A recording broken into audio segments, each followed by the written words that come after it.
Ségra! Ségra, stávej! Nech mě ještě spát na chvíli. Prosím.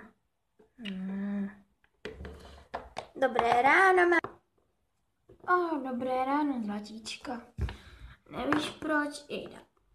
Nevíš proč furt Elizabeth chce spát? Protože víš, ona se dívala na mobil do 12. Do 12? A proč já nemůžu se dívat do 12? Musím mít třeba do 7:30. Ty jsi ještě malá, ale Elizabeth je ještě už veliká, víš? Tak, co chceš na snídani? Já si dám donut s pitíčkem. Tak jo, já ti to nachystám. Donut a pitíčko. Děkuji, mami. Já jdu zbudit Elizabeth, jo? Jo. Elizabeth, stávej. Co, mami, ne. Stávej, au. Ježmare, tak jo. Jo, a pojď na snídani.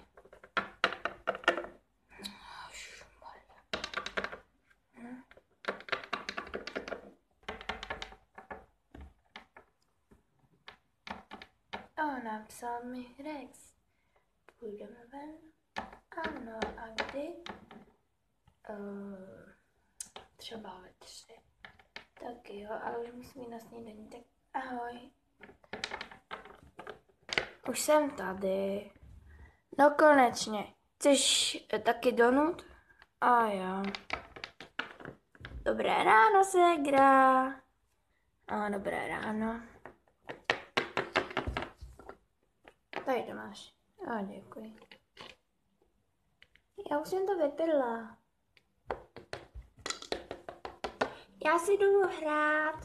Tak jo. Mami, můžu jít ve 3 ven? S kým? S kamarádkou. Jistě. A kdy přijdeš? To nevím. Ale brzy přijdeš. No jo, no. A mami? No, kde je tačka? Ještě spí.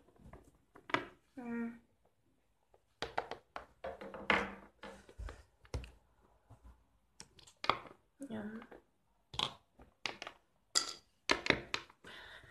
Tak jo. Tak já jdu. Jistě.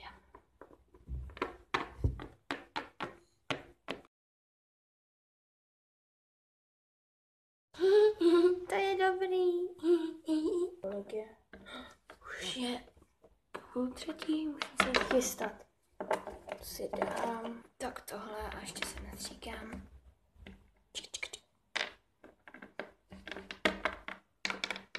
Čau, ségra. Nazdar. Mami, tak já jdu. Ahoj. Ahoj a vrať se brzy. Jo. Ahoj, tati. Ahoj. Ahoj, ahoj. Tak jdeme? Jistě.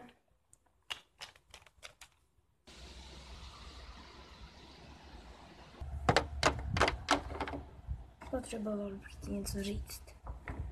A co? Víš, jak mám tu rodinu? A jo.